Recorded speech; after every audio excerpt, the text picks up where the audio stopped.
Olá, pessoal.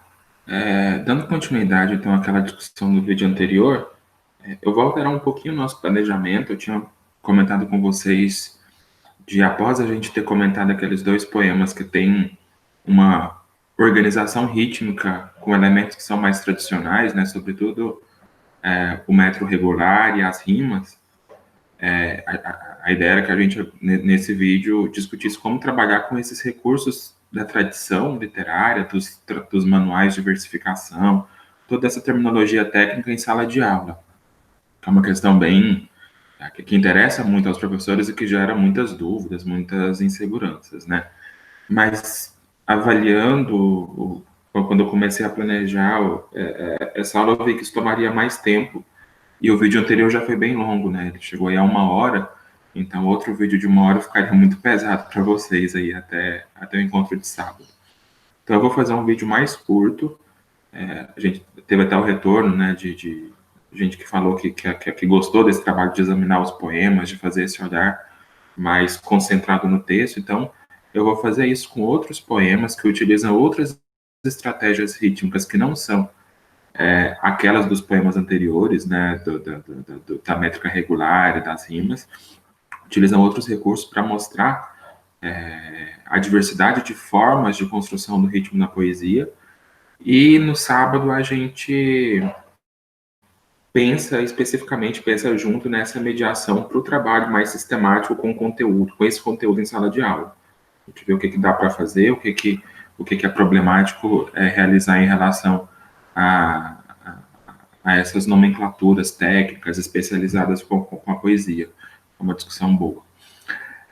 Então, eu queria ler e comentar com vocês um poema que está até naquela lista de atividades para a semana, um poema muito conhecido do Manuel Bandeira, que é o Trem de Ferro. Vou colocar ele aqui na tela. O Trem de Ferro do Bandeira é um poema muito presente em manuais didáticos, livros didáticos, né? Então, quem passou por uma escolarização aí, a chance de ter trombado com ele em algum momento é bem grande. É um poema que é bem presente nesse nosso imaginário escolar. Vou fazer uma leitura. Trem de Ferro. Café com pão, café com pão, café com pão. Virgem Maria, que foi isso, maquinista? Agora sim, café com pão. Agora sim, voa a fumaça, corre cerca. Ai, seu foguista, bota fogo na fornalha que eu preciso. Muita força, muita força, muita força. Uh! Foge bicho, foge povo, passa ponte, passa poste, passa pasto, passa boi, passa boiada, passa galho da engazeira, debruçada no riacho, que vontade de cantar. Quando me prenderam no canaviar, cada pé de cana era um oficiar. Menina bonita do vestido verde, me dá tua boca para matar minha sede. Vou-me embora, não gosto daqui. Nasci no sertão, sou de Urucuri. Uh, uh. Vou depressa, vou correndo. Vou na toda que só levo pouca gente, pouca gente, pouca gente. Esse é o célebre Trem de Ferro do Bandeira. E aqui o recurso rítmico que a gente vê com muita clareza é o que a gente chama de harmonia imitativa, né? Então, o ritmo do poema é constituído de tal modo que ele emula o som daquilo que está sendo retratado, daquilo que está sendo figurado no texto. A gente tem muito poema de harmonia imitativa que envolve o som das ondas do mar, por exemplo, né, o som de animais. O outro poema do Bandeira, aquele que o Cândido comenta lá no Carrossel, o Rondó dos Cavalinhos, ali também viu que é uma harmonia imitativa, né, o ritmo emula o trotar dos cavalos no Jockey Club, enfim. Então, é algo que a poesia utiliza abundantemente. Ora de maneira global, como aqui no Trem de Ferro, né, o poema todo, vocês observam claramente, né, que ele emula o som do trem, né, do trem de ferro, saindo da estação e percorrendo os trilhos. Mas a gente pode ver isso de maneira parcial também, né, aquela passagem do Vila Rica, do Bandeira, das aliterações ali, né? Perfurando a terra, aquilo também é um exemplo de harmonia imitativa, que não é global do poema, mas que é um verso, ou um conjunto, uma cadeia literativa que remete a um som específico. Okay? E como que o Bandeira constrói isso, né? Que nos interessa como ponto de debate. O poema isso tem relação com a métrica, claro, né? A gente vê que predomina muito esses versos com 4 sílabas poéticas, mas mais importante do que isso, mais forte para a Constituição é a relação entre sílaba fraca e sílaba forte. O poema é todo binário, né? Fraca, forte, né? Café com pão, café com pão. Né? Então, essa relação entre uma sílaba átona e uma sílaba tônica que vai gerar esse efeito, essa batida, né? E o poema vai desenvolvendo isso com algumas variações. Quando o trem está quase parando, né, na estação, quando ele está acelerando, isso é mais rápido, quando ele está assim, em velocidade padrão na estrada, isso altera, mas a base é esse ritmo binário aqui que vai criar esse efeito. Então, esse é um caso interessante de harmonia imitativa, de construção do ritmo que o Bandeira constrói. E vale a pena também chamar a atenção, né, para o caráter lúdico desse experimento. Né? Aqui é bem marcante essa brincadeira com a linguagem, né, esse jogo. Por isso o poema tem uma recepção muito boa no ensino fundamental, né? Geralmente quando ele aparece aí no 4º ano, 5º ano, justamente porque é um poema divertido, é um poema que constrói esse ritmo, gera essa brincadeira com a linguagem, esse jogo com a linguagem, e ao mesmo tempo tem uma leveza de fundo, né? Um poema singelo, as onomatopeias aqui, né? Imitando o som, o do som do apito, enfim. Então tem toda uma construção que é leve, né? A gente consegue ver um enredo aqui, principalmente nessa estrofe, né? A gente vê alguém que está no trem, que está saindo de uma cidade grande, voltando para o interior, voltando para o sertão, tem uma nostalgia, né? Não gosto daqui. O aqui seria a capital de onde ele está saindo, e o trem levando de volta para casa, para o sertão. Então, esse reencontro com o lar, né? Então, tem todo um caráter de reconexão, né? E o ritmo, ao incorporar o som do trem, ele ressalta, né? Ele dá força para esse tema do poema, né? Essa direção e para esse caráter experimental. As repetições também, né? Foge, bicho, foge, foge, para marcar a repetição da paisagem. Então, os verbos vão se repetindo e isso salienta a paisagem que vai se repetindo ao longo do deslocamento, né? Foge bicho, foge povo, passa ponte, passa poste, passa pasto, né? As paranomásias aqui também, poste, pasto, passa, ponte, né? Tudo converge para essa dupla construção do texto, né? Como harmonia imitativa e como reconexão com o lugar natal, como deslocamento, né? Como movimento, como migração dentro do país.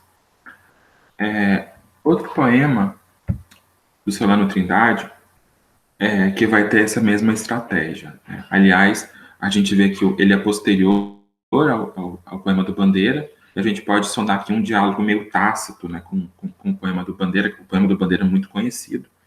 O do Solano Trindade também, né? Assim, o Solano Trindade não é um autor canônico, não tem o peso do Bandeira na historiografia literária, mas esse é um dos seus poemas mais conhecidos. E também parece muito em livro didático, justamente por isso, por ter também essa dimensão lúdica, embora aqui a gente vai ver que o tema se torna mais grave, né? Um tema de denúncia social. Tem gente com fome.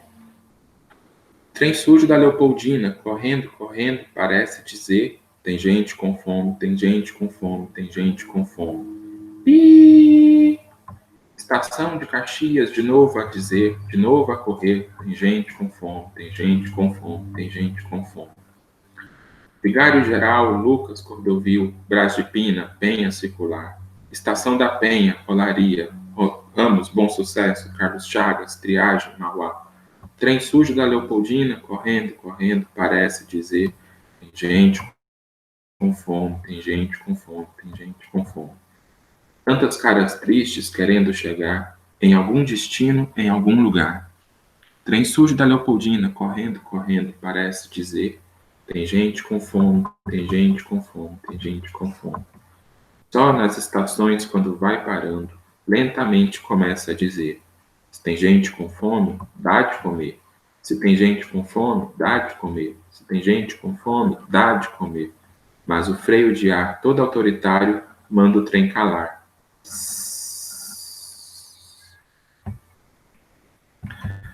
Bom, o princípio de construção rítmica aqui é semelhante ao do Bandeira, né? É também um poema de harmonia imitativa. O Alfredo Bose começa o texto, né, o som no signo, falando sobre esses procedimentos, né? Sobre esse caráter figurativo e expressivo da linguagem como articulação com sons do mundo, né? E ele vai ponderando sobre isso. Então, aqui também se emula o som do trem. O ritmo do poema constrói essa cadência, né, a partir da relação de tonicidade, sílabas átonas, sílabas tônicas, demarcando um ritmo que lembra, né, o deslocamento de um trem, e também utilizando as onomatopeias para ressaltar isso, né? O pi, e ao final o ps, seria o freio, né, do trem, e ao mesmo tempo uma alusão aqui a um silenciamento imposto, a uma censura. Então, ritmicamente, a gente poderia demarcar várias semelhanças, né? Discutir isso com os alunos em sala de aula, essa semelhança rítmica de textos como esse, e ao texto para mostrar como isso constrói. Que é a parte interessante da tarefa de ampliar a percepção estética, né? Então, há um impacto. São poemas que prendem muito a atenção, né, a leitura, e aí uma leitura quanto mais expansiva, quanto mais preparada, vai reforçar esse fascínio, e depois isso leva a indagações do tipo, como que o autor constrói isso, né?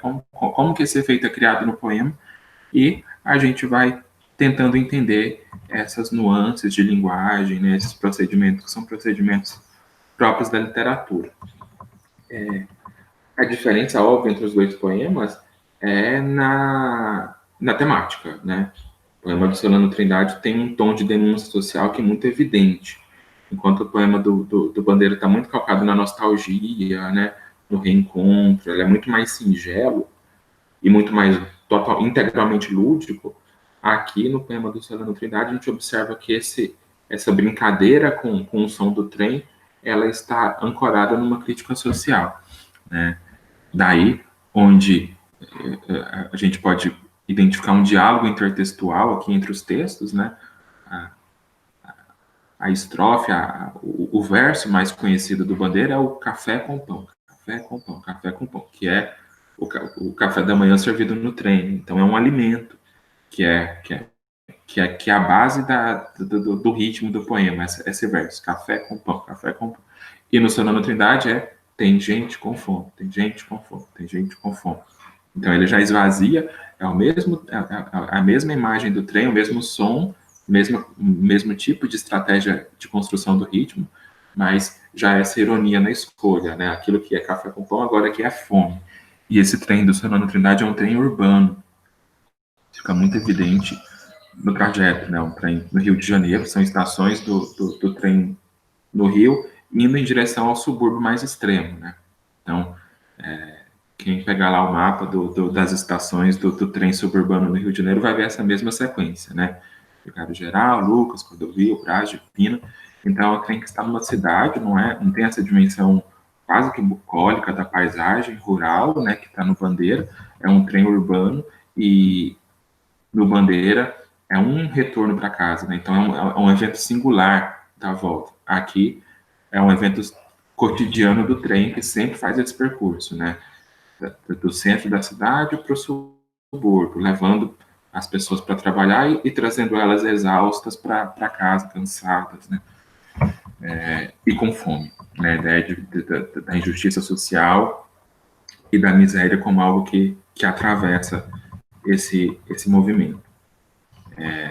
E se repete muito essa denúncia, né? Tem gente com fome, isso como o próprio movimento do trem, o trem quase que se personifica, e o seu barulho seria, então, esse grito de denúncia contra a situação das pessoas que ele está carregando, né? Então, a gente tem, além da harmonia imitativa no ritmo, a gente teria essa quase humanização do trem, que carrega as pessoas e o seu som seria essa denúncia cifrada de uma ordem justa.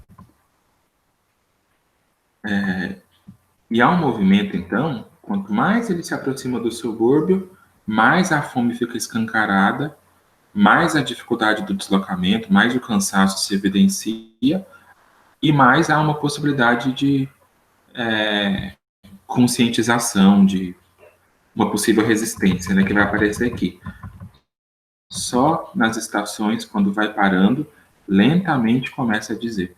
Então, o Tem Gente com Fome é o ritmo padrão do texto. Quando começa a chegar na estação do subúrbio, o ritmo muda, né? Se tem gente com fome, dá de comer. Se tem gente com fome, dá de comer. É o trem parando, né? Ele não está mais aquela velocidade ágil, ele está parando, e essa parada dele é um chamado, né? O que era denúncia, tem gente com fome, agora é uma denúncia que leva a uma exigência, a uma saída política, né? Se tem gente com fome, dá de comer, dá de comer.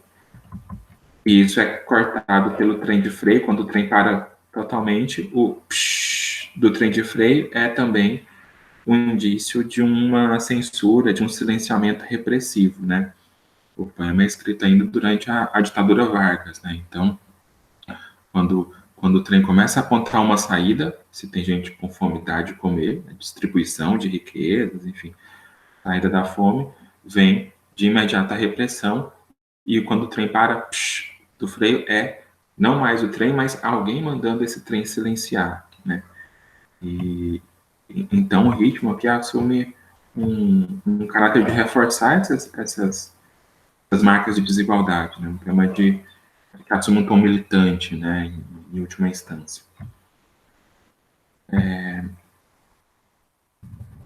Para ficar sobre o Solano, então, esses seriam dois casos de harmonia imitativa, de poemas que emulam o som de algo do mundo, né? De algum objeto, de algum ser existente, e o ritmo seria construído como algo que remete diretamente a esse elemento da realidade.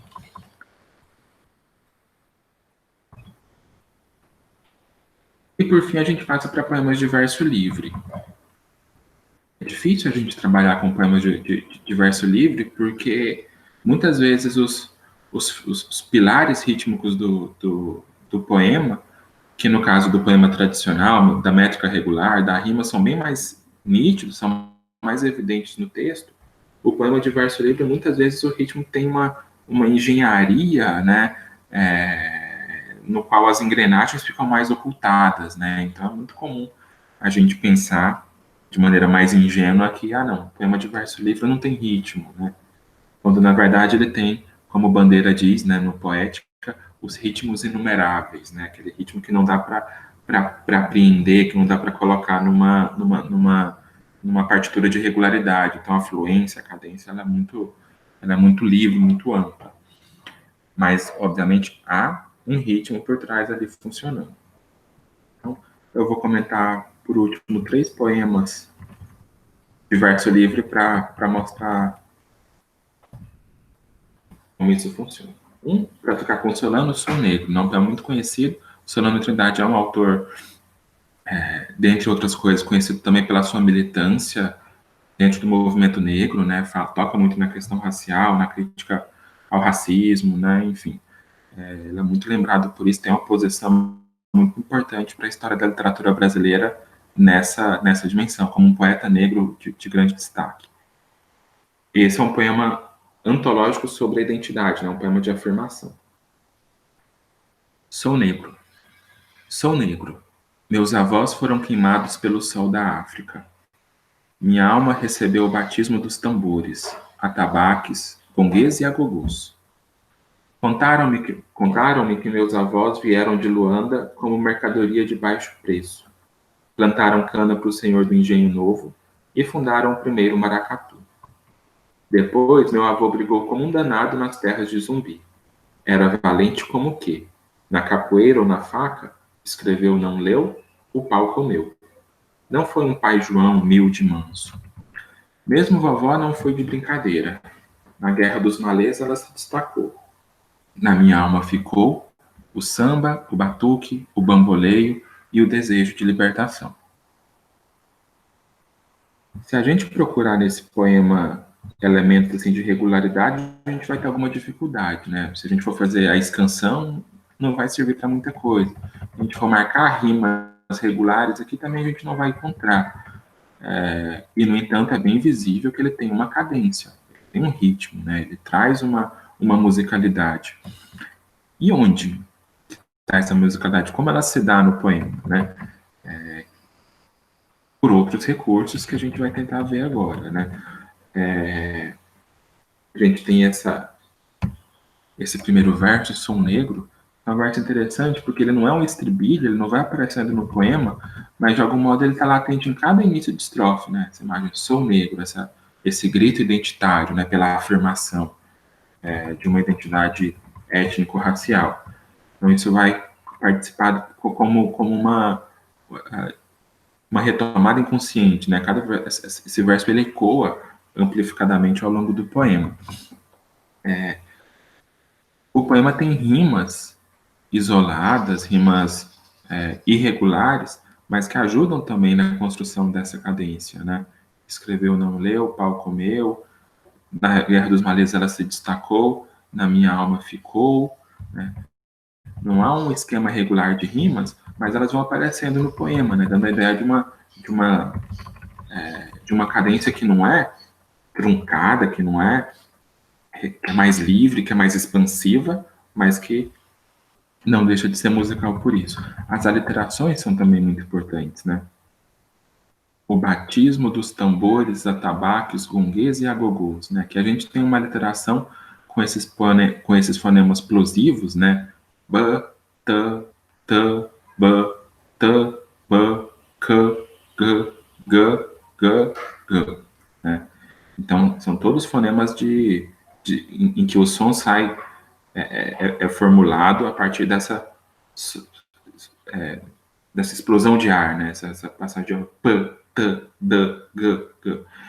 E isso, de algum modo, aqui lembra o som das batidas, né? Dos tambores, né? Batismo dos tambores, atabaques, gonguês, agogôs, né? Que dá uma atmosfera quase que ritualística para essa afirmação, né? Como se a gente estivesse, de fato, no meio dos tambores e fosse, de fato, um batismo. O próprio poema fundando essa identidade que ele celebra. Isso vai voltar lá no final, né? Na minha alma ficou o samba, batuque, bamboleio e o desejo de libertação. Então, há estratégias aqui que são bem interessantes e a partir delas que o poema constrói essa afirmação de uma identidade e de uma revisão da história do negro no Brasil, né? Os avós foram queimados pelo sol da África, então, essa ancestralidade africana, o batismo dos tambores, esse ritual de fundação, passando para o processo de escravidão, né? Vieram como mercadoria de baixo preço, escravizados no Brasil, e ao mesmo tempo em que há a dor da escravidão, há também a dimensão da resistência, simbolizada aqui pelo maracatu, né? Fundaram o primeiro maracatu, que é ao mesmo tempo festa, resistência, identidade, né? Um símbolo forte. E aí, acompanhando a história, né? O avô brigou na terra dos zumbis, né? Era valente, a resistência política, capoeira, não foi um pai humilde, a vovó que lutou nas guerras dos malês, né? Então, assim, há todo um movimento de se enaltecer essa ancestralidade africana, mostrando a história do negro no Brasil de maneira a valorizar a resistência política, a luta, né, o sofrimento, mas também a luta dos negros, de maneira a enaltecer essa identidade negra que o poema celebra. Então, isso é o poema. Ok. Outro poema é da Adriane Garcia, uma autora mineira, contemporânea, né, bem jovem, e que no livro Garrafas na Água, é esse o nome do livro, tem esse poema que eu acho uma joia, né? Poema Sem Maracatu. Minha tetravó não era nenhuma rainha de África.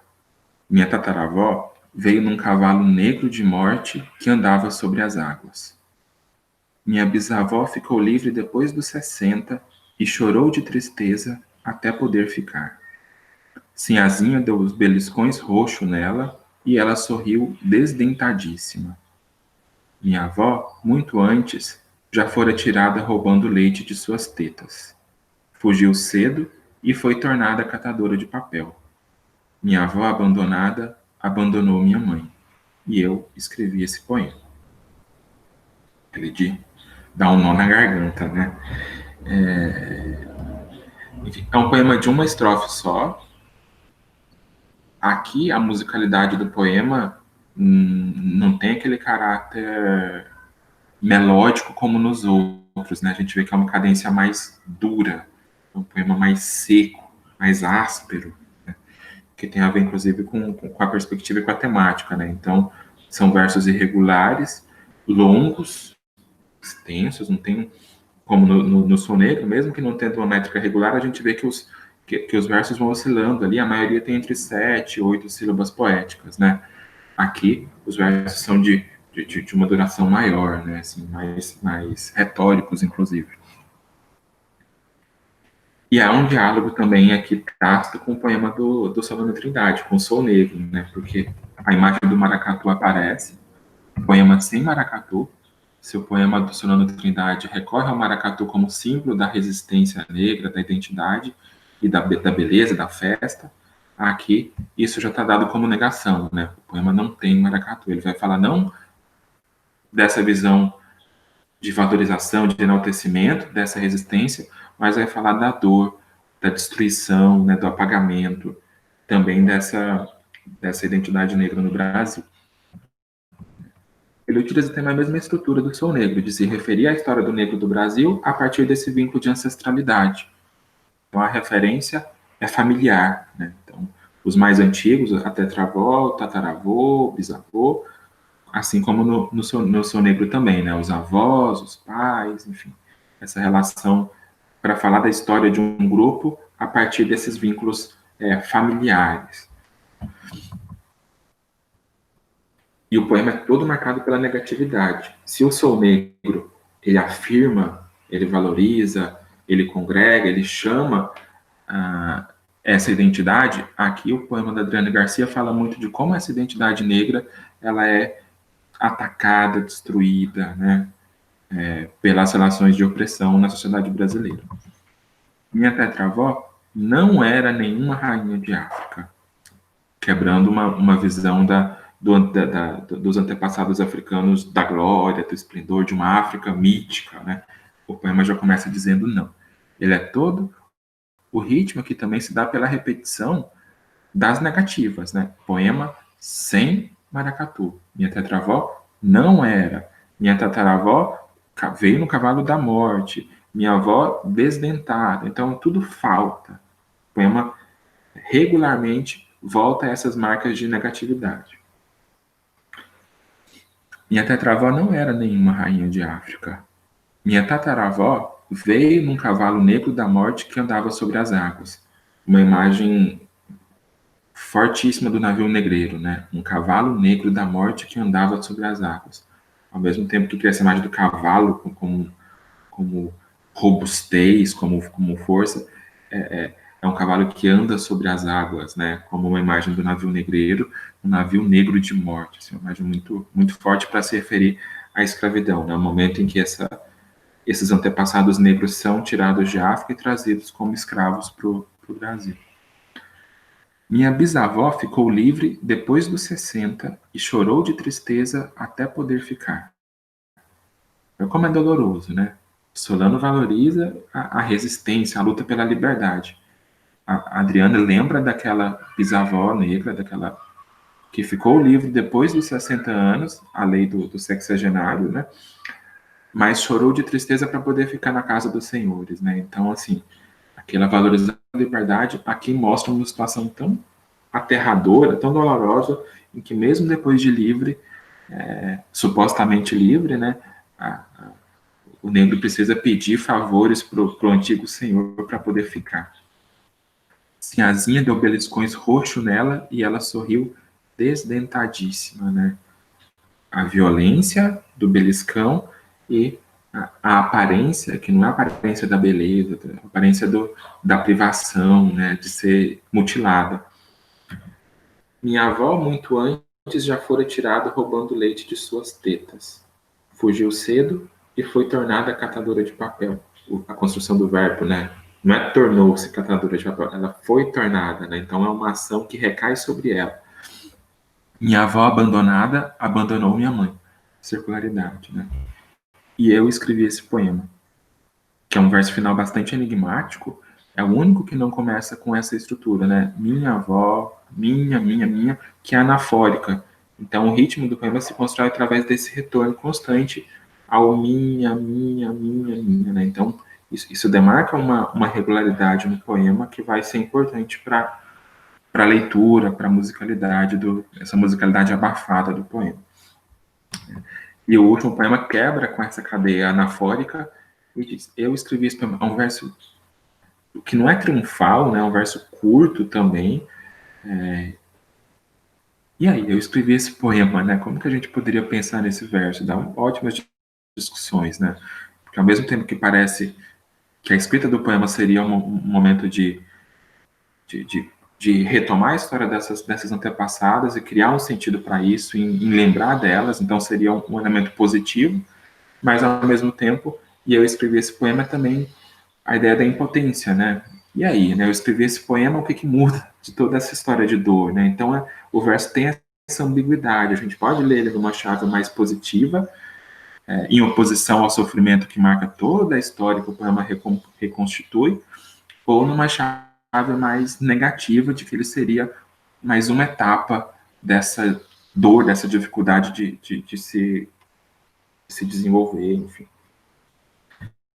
Então, vocês observam que aqui o ritmo ele se dá por versos mais longos, pela anáfora, né, por essa repetição, e isso gera um ritmo que é mais grave, mais reflexivo, meditativo em alguns casos, e menos melodioso, menos musical, como é nos anteriores. E a leitura do poema ela é dolorosa, ela é emotiva, né, também por conta dessa gravidade que o ritmo constrói. Okay? E aí, para finalizar, e a gente discutir bastante no sábado, um poema do Paul Celan, que é um poeta húngaro, radicado na França depois, mas que escreveu em alemão. O poema mais conhecido dele, que é o Todesfug, ou, na tradução que eu escolhi, ele tem umas 15 traduções para o português. Das que eu conheço, a que eu gosto mais é da Cláudia Cavalcanti, né, que é o Fuga sobre a Morte. Sugestão, assim, deem uma olhada no YouTube, que tem o autor lendo o poema em alemão, né? E mesmo a gente não entendendo nada de alemão, é impactante a leitura dele, justamente porque é um poema que tem uma cadeia rítmica assim extremamente poderosa, né? Muito forte. Então, ouçam ele lendo em alemão para ver o ritmo funcionando, para ver como, independente do significado, dos sentidos semânticos que a gente pode absorver, o ritmo ele já gera um efeito de tristeza, né?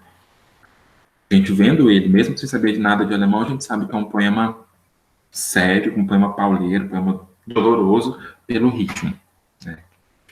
também muito abafado, um ritmo circular, né, angustiante, e que também utiliza o verso livre para gerar esse efeito. Fuga sobre a morte. Leite breu da aurora, nós o bebemos à tarde. Nós o bebemos ao meio-dia e de manhã. Nós o bebemos à noite. Bebemos e bebemos. Cavamos uma cova grande nos ares. Na casa mora um homem que brinca com as serpentes e escreve. Ele escreve para a Alemanha, quando escurece teus cabelos de ouro, Margaret. Ele escreve e aparece em frente à casa. E brilham as estrelas. Ele assobia e chama seus mastins. Ele assobia e chegam seus judeus. Manda cavar uma cova na terra. Ordena-nos agora toquem para dançarmos. Leite breu da aurora, nós te bebemos à noite. Nós te bebemos de manhã e ao meio-dia. Nós te bebemos à tarde. Bebemos e bebemos. Na casa mora um homem que brinca com as serpentes e escreve, que escreve para a Alemanha, quando escurece teus cabelos de ouro, Margaret, teus cabelos de cinza, Sulamita. Cavamos uma cova grande nos ares, onde não se deita ruim. Ele grita: cavem mais até o fundo da terra, vocês aí, vocês ali, cantem e toquem. Ele pega o ferro na cintura, balança-o, seus olhos são azuis. Cavem mais fundo as pás, vocês aí, vocês ali, continuem tocando para dançarmos. Leite breu da aurora, nós te bebemos à noite, nós te bebemos ao meio-dia e de manhã, nós te bebemos à tardinha. Bebemos e bebemos. Na casa mora um homem, teus cabelos de ouro, Margaret, teus cabelos de cinza, Sulamita. Ele brinca com as serpentes. Ele grita: toquem mais doce. A morte. A morte é uma mestra da Alemanha. Ele grita: toquem mais escuros, violinos. Depois subam aos ares como fumaça, e terão uma cova grande nas nuvens, onde não se deita ruim. Leite breu da aurora, nós te bebemos à noite, nós te bebemos ao meio-dia. A morte é uma mestra da Alemanha. Nós te bebemos à tarde e de manhã, bebemos e bebemos. A morte é uma mestra da Alemanha. Seu olho é azul. Ela te atinge com bala de chumbo, te atinge em cheio. Na casa mora um homem, teus cabelos de ouro, Margaret. Ele atiça seus mastins contra nós, dá-nos uma cova no ar. Ele brinca com as serpentes e sonha. A morte é uma mestra da Alemanha. Teus cabelos de ouro, Margaret. Teus cabelos de cinza, Sulamita. Também muito pesado. E bom, a gente poderia se aproximar desse tema pensando na imagem, né? Não é o nosso caso aqui, mas seria interessante pensar, por exemplo, que tipo de construção imagética é essa no início de cada verso, né? Leite breu da aurora, nós o bebemos à tarde, nós o bebemos ao meio-dia e de manhã nós o bebemos à noite. Aqui a gente já tem uma... Lembrem, né, do poema do Bilac, do Vila Rica, que eu chamei muita atenção para a imagem, né? O ouro, o fulvo do ocaso, as velhas casas cobre, mostrando como aquela imagem ela é plástica, né? Assim, aquele verso nos remete a uma imagem muito nítida, muito viva, né? E aqui a gente também tem uma imagem, mas essa imagem é de outra natureza, né? Se a gente for comparar com as artes plásticas, o Bilac constrói uma imagem quase que figurativa do pôr do sol atrás da cidade. Aqui a gente tem uma imagem expressionista, seria quase aquelas pinturas do Eduardo Munch, né? Aquela coisa do grito, uma imagem borrada, né? Dura. Leite e breu, a gente já tem essa justaposição de leite, que é algo que remete à vida, à pureza, né? À branquitude, é branco, mas esse leite ele é breu, ele é um leite de trevas, um leite escuro, e é um leite da aurora. A aurora, no imaginário, está muito associada a renascimento, né? A esperança, o nascer de um novo dia.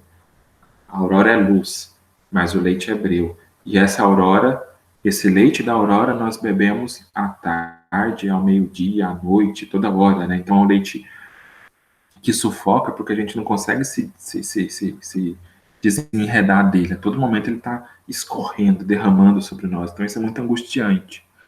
Então é uma imagem totalmente expressionista, uma imagem que a gente não consegue formular bem, que já desestabiliza, né? A gente não consegue contemplar essa imagem porque ela é uma imagem lacunar, é uma imagem muito extrema, né? Esquisita, estranha.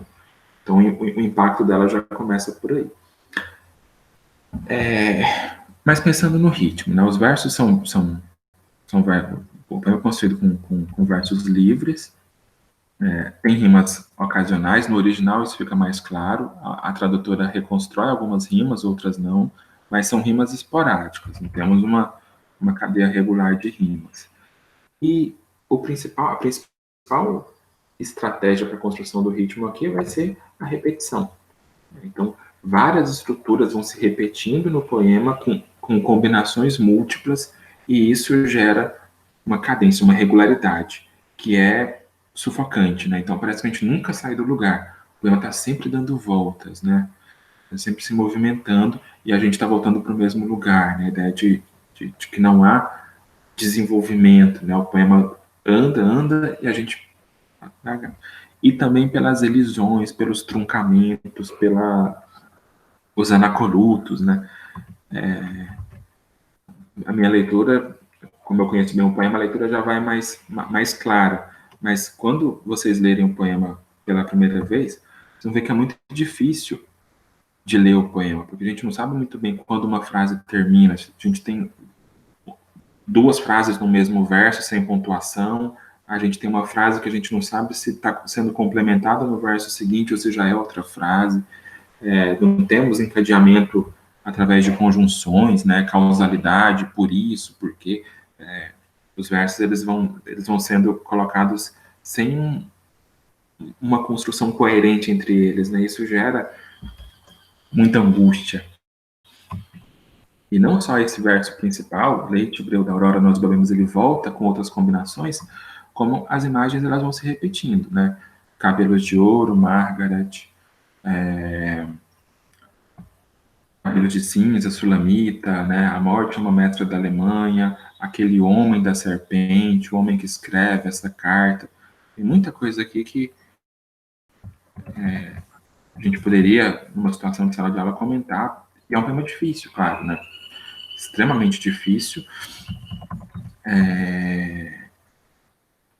Dependendo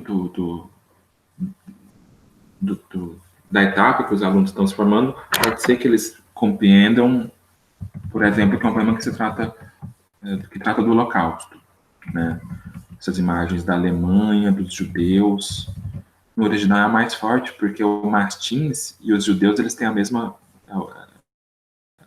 mesmo som, né? Os Juds e Huds, Ruden e Jodens, né? Então, os Martins, aquele cão grande, né? E os judeus eles vão se sobrepondo.